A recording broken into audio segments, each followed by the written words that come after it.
네, 논어읽기 21번째 시간으로 8일편 19장에서 21장까지 읽겠습니다. 19장입니다. 전공문.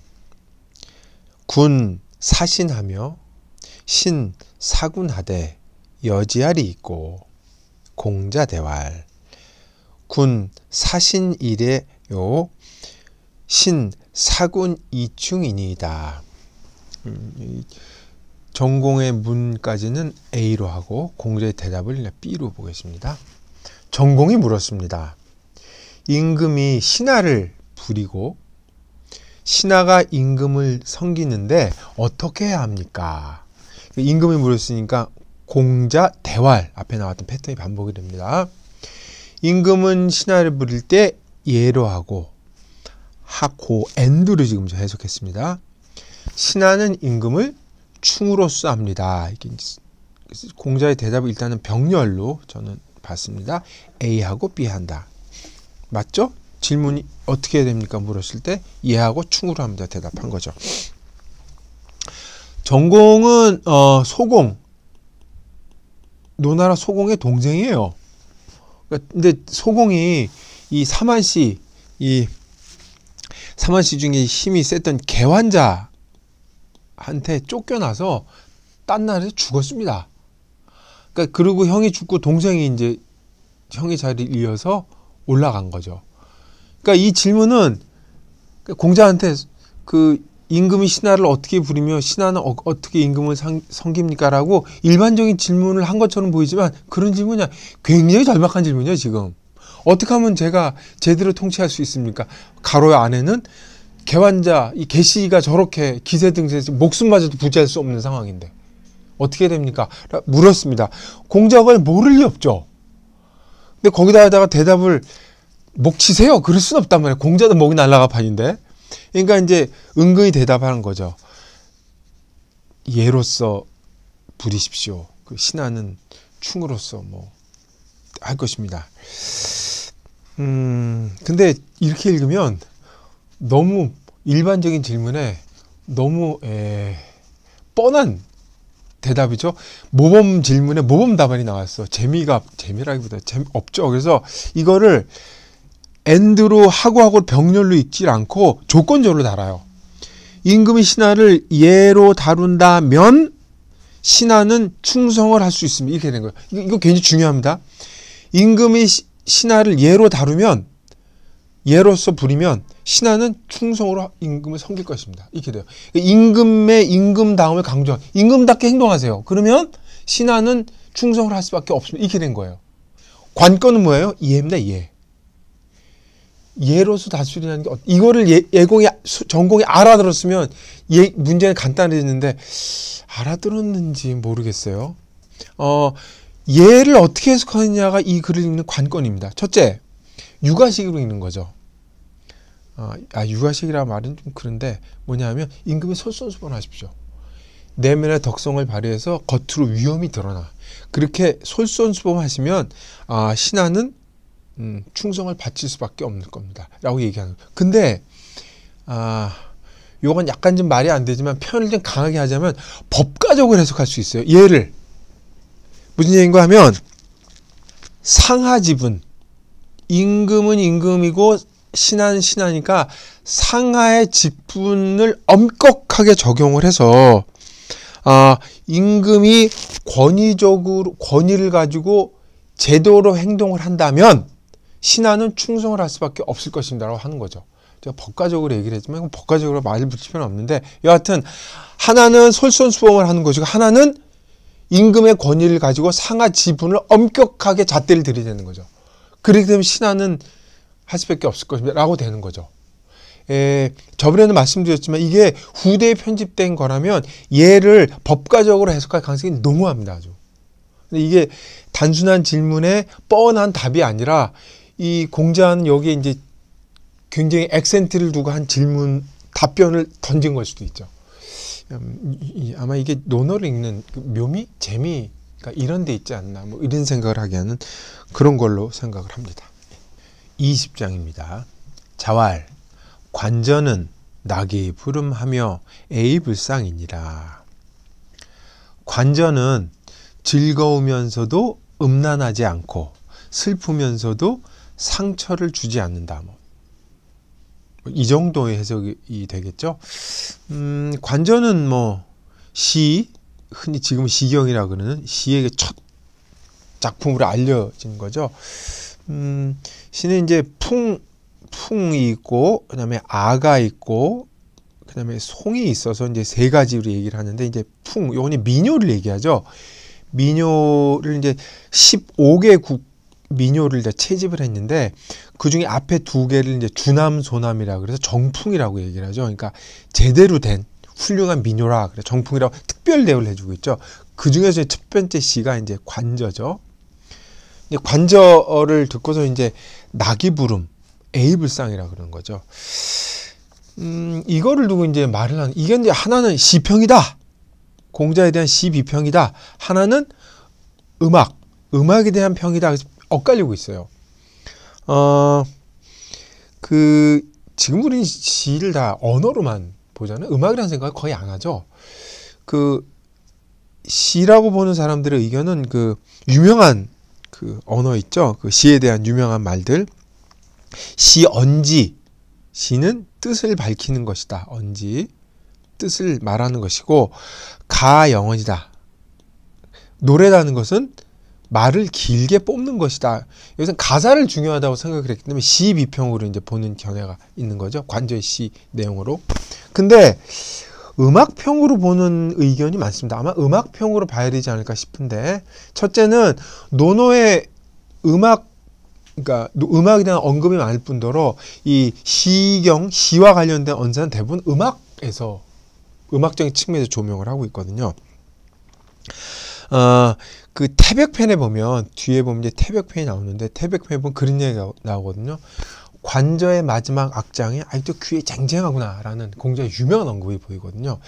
그걸로 보면 아마 이게 음악평으로 봐야 될 것 같아요. 또 하나는 오나라, 남방의 오나라 있죠. 오나라의 개찰이라는 사람이 저 야만의 나라에서 중원으로 한번 문명을 관찰하러 오는데, 노나라에 와서 시경을 듣고서 이 시에 감동을 해서 음악평을 한 글이 보이거든요. 그렇다면 아마 이것도 음악평으로 봐야 될지 싶습니다. 음악으로 보면은 좀 더 자세한 얘기가 필요한데, 옛날에는 음악을 지을 때 시 세 편을 한 악장으로 짰어요. 그러니까 시 세 편하고 관저, 갈담, 권이 이렇게 되는 거죠. 권이. 세 편이 하나인데, 낙이부름, 이 관저라고 이름을 줬지만 실질적으로 관저, 갈담, 권이 세 편을 총칭을 얘기를 하는 거죠. 왜 그러냐? 낙이부름이라고 하는 건 즐겁지만, 이 음자라는 거는 성적으로 음다는 뜻이 아니고 정도를 넘어섰을 때 음이라고 그러거든요. 그러니까 제사를 음사라고 그러는데, 이거는 그러니까 성적으로 문란하다는 뜻이 아니라 제 주제를 넘어서 과한 제사를 지냈을 때, 태산의 제사를 지낸 계시들처럼 그때 음사라거든요. 음사는 분수에 넘치는 뜻이란 말이에요. 이게 즐겁긴 하지만 그 정도가 넘어서 오버하지 않았다는 얘기죠. 마찬가지예요. 슬프긴 하지만 그것이 사람을 가슴 아프게 할 정도로 상처를 입게 할 정도는 아니다, 이런 얘기거든요. 근데 관저에는 낙이 부르면 관전 전체로 즐거운 일이거든요. 남자가 여자를 보고 애달파하는 마음 때문에 잠 못 이루고, 그걸 이제 음악으로 해소하는 거기 때문에 낙이 부름이라고 얘기할 수 있는데, 애이불상이라고 볼 수 있는 슬퍼하는 구절은 전혀 안 보여요. 그래서 관저로만 보면 애이불상 해석이 안 됩니다. 근데 권위편에 보면, 권위편의 19에 유의불영상이라 그래갖고 영원히 오랫동안 슬퍼하지 않으리라라는 얘기가 있고, 슬퍼하긴 슬퍼하지만 오랫동안 슬퍼하지 않으리라 그래서 애이불상하고 딱 들어맞아요. 그러니까 이 관저는 관저만이 아니라 이 세 개를 다 합쳐서 얘기하는 것이고, 이 특히 애이불상은 권위에 나오는 가사하고 딱 들어맞습니다. 그렇게 보면 이 구절은 이제 딱 맞을 거예요. 근데 이거는 공자가 음악에 대해서는 비평을 했다, 낙이 부름 애이불상이라고 얘기를 했다 해서 그치는 게 아니라, 나기부름과 A불상이 후대에 미친 영향이죠. 여기서 공자가 얘기하는 건 일종의 중용의 미학이에요. 절제의 미학이죠. 여기서 음이니 상이니 하는 건 다 과하다, 지나치다, 오버했다는 뜻인데 육아미학의 핵심은 아무리 슬퍼도 몸을 상한 데까지는 가지 않고 아무리 즐거워도 광란의 지경까지는 가지 않는 것, 절제할 줄 아는 것. 이게 굉장히 중화라 그러죠. 중화. 이 부분이 아주 중요한 거죠. 이것이 최초로 명시적으로 언급된 바로 이 부분이라는 거죠. 이게 후대의 그 온유돈후라고 하는 온화하고 이 절제할 줄 알고 풍성하면서도 내용이 알찬 육아미학을 규정하는데 핵심적인 용어로 작동을 합니다. 그래서 이 장이 아주 중요한 거예요. 그러니까 육아미학에 고갱이가 들어있다. 그것은 절제의 미학이다. 라는 걸 이 장에서 읽어내는 게 중요하다고 생각합니다. 21장입니다. 애공이 문사어 제하한대 제하대왈 하오씨는 이송하고 은인 이백하고 주인 이율하니 왈 삼인 전율이니이다. 자문지왈 성사불설하며 수사불간하며 기왕불구로라. 애공이 제하에게 사에 대해서 물었다. 제하는 대답하며 말하였다. 하오씨는 여기 씨입니다. 씨. 하오씨는 소나무를 썼고 은인입니다. 인. 은인은 은나라 사람들은 백나무, 백나무를 썼고 주나라 사람들은 밤나무를 썼으니 율자 사람들로 하여금 전율 두려워 벌벌 떨게 해서였습니다. 벌벌 떨게 하려고 해서였습니다. 선생님께서 이 말씀을 듣고 말씀하셨다. 이루어진 일은 얘기할 것이 없고 얘기하지 않고 이루어질 일은 될 일은 다시 설명하지 아니하며 지나간 일은 탓하지 않는 것이다. 이 정도로 해석이 됩니다. 애공이 등장했으니까 공자의 말년 일이라는 걸 알 수가 있죠. 제하가 여기 이제 처음으로 나왔죠. 제하는 이제 공자가 칭찬한 공문사과라 그래서 거기서 이제 문학에 뛰어난 제자로 알려진 아주 재기발랄한 사람인데 논어에서 제하는 공자한테 혼난 사람으로만 나와요. 여기도 이제 제하를 꾸중하는 걸로 읽는 독법이 하나가 있죠. 제하는 그렇게 뛰어난 사람인데 논어에서는 왜 유독 제하를 두고 그렇게 비판적으로만 언급이 됐는지 그것 참 재밌는 연구거리라고 생각을 합니다. 제하는 나중에 그 제나라로 가서 제나라에서 벼슬을 하는 특이한 경력을 갖게 되죠. 자공이나 안회, 자로와 함께 초기에 굉장히 중요한 제자, 비중이 상당히 높은 제자죠. 이 질문은 애공이 사에 대해서 제하에게 물었다 그러는데 이 질문이 좀 갈라집니다. 어떤 의도냐? 사에 대해서 물었다. 사는 사실 토지신 아니에요? 토지신. 우리 그 사직단에 이 사 모시잖아요. 사. 가면 단밖에 없어요. 단밖에 없습니다. 썰렁합니다. 그러니까 어떻게 좀 옛날에는 이 사 주변에다 토지신을 모시는 거니까 얼마나 중요합니다. 옛날에는 종묘사직이라고 해서 나라를 대표하는 게 종묘와 좌측에는 종묘를 짓고 우측에는 사직단을 줬단 말이에요. 나라를 대표하는 그 중요한 이 국가 의례의 핵심 부분인데 거기 성대하게 했을 것 같지만 아무것도 안 묻단 말이에요. 진짜 이 단 얇은 거 있고 얇은 게 얕은 거 있고 그 주변에 나무를 심어요. 나무를 심어서 그 나무로 하여금 중요한 기능을 해도 표시를 해주는 거죠. 근데 핵심은 그거예요. 애공이 물은 건 사에 심는 나무가 신주로서 진짜 신령스러운 것을 얘기하는 것입니까? 아니면 거기 있는 나무가 물질로서 표시만 해주는 겁니까? 라는 질문이 두 개가 겹쳐 있어요, 지금. 그러니까 어느 건지를 대답을 해줘야 됐는데 그 제안은 거기를 다 그걸 합쳐서 대답을 해준 거죠. 그러니까 이것도 이제 주석가의 의견이 달라요. 다른 판본에는 사자가 주자로 되어 있습니다.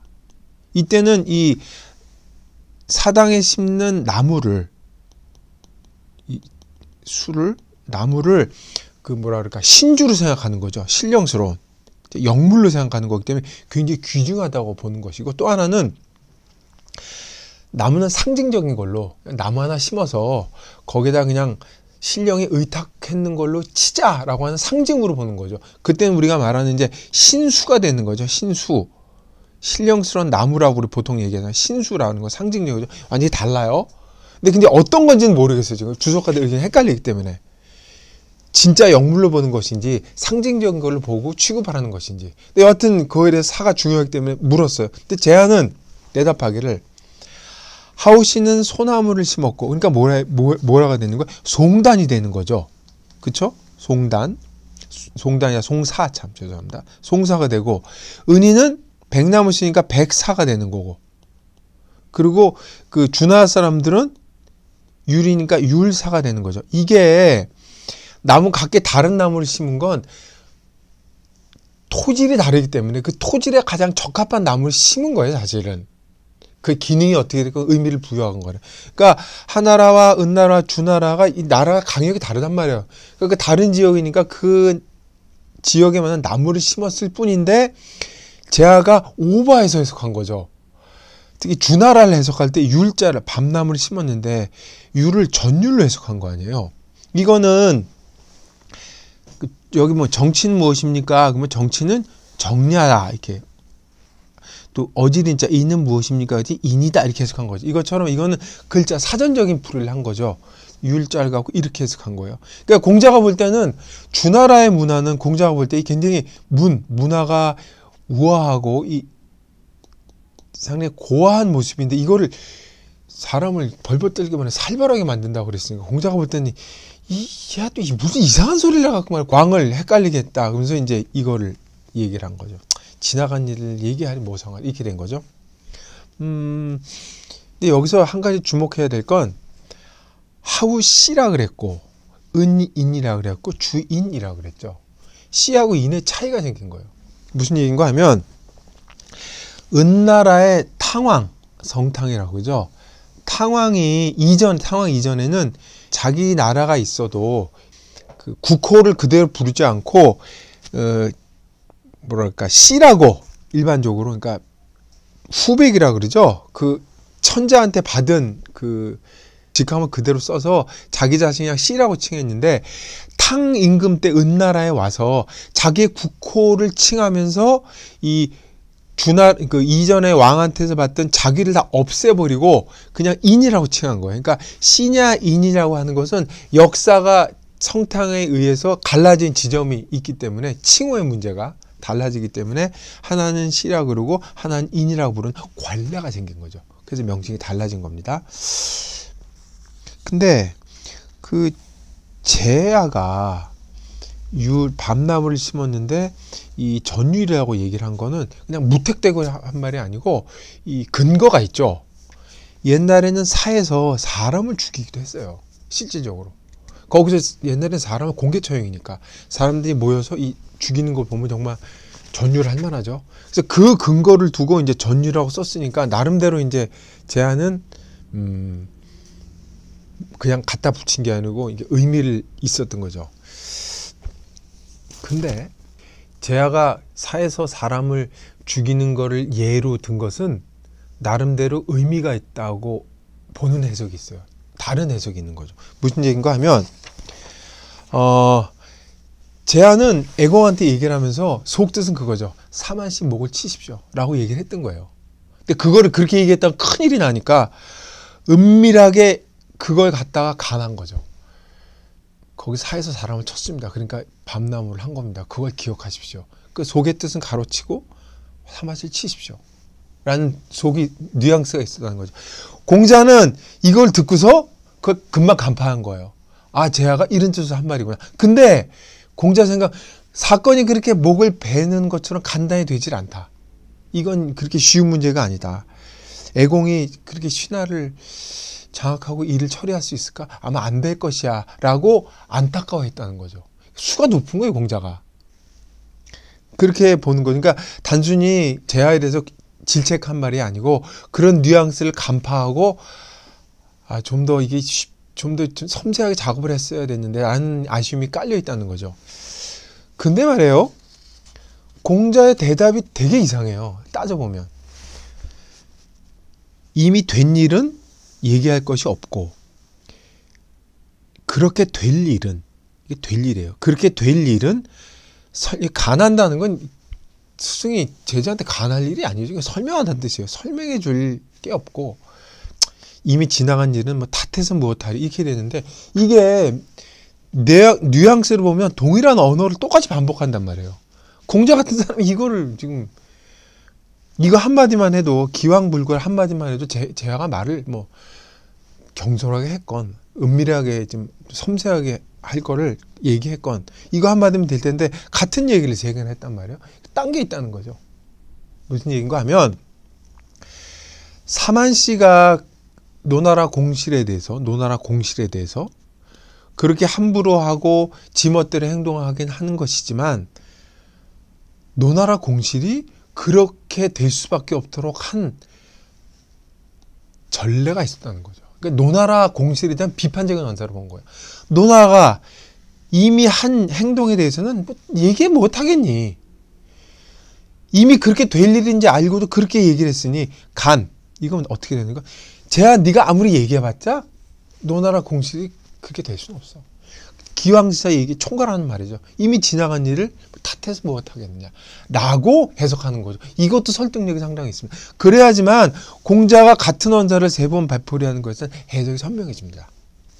이상 21번째 강의를 마치겠습니다.